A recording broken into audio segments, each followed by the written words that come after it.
Topping the news at 5:30, new developments in the saga surrounding Hickory Woods. A resident of the Buffalo neighborhood called News 4 after noticing a suspicious substance coming out of the ground.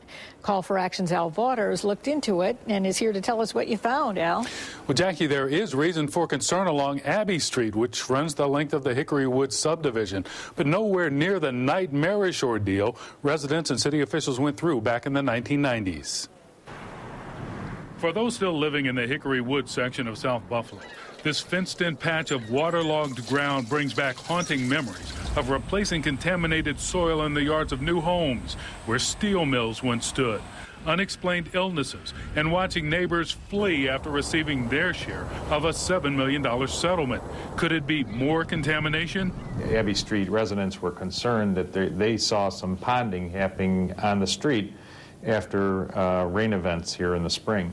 Peter Camerata, president of the Buffalo Urban Development Corporation, which maintains that side of Abbey Street, told us a storm drain broke, causing the water to flood the street.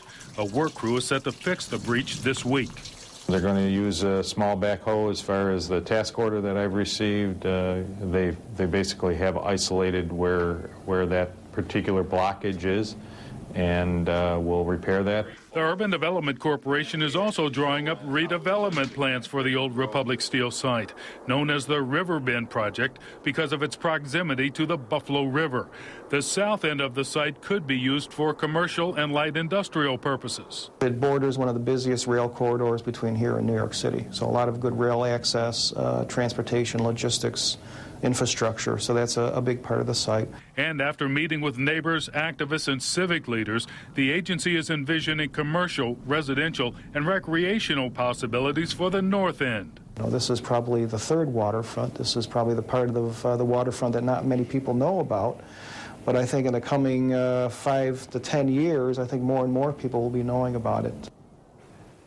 And the Buffalo Urban Development Corporation has hired a top planning and design firm out of Massachusetts. But they're also getting input from neighborhood and civic groups along the way. Al Vaughters, News 4 at 5:30.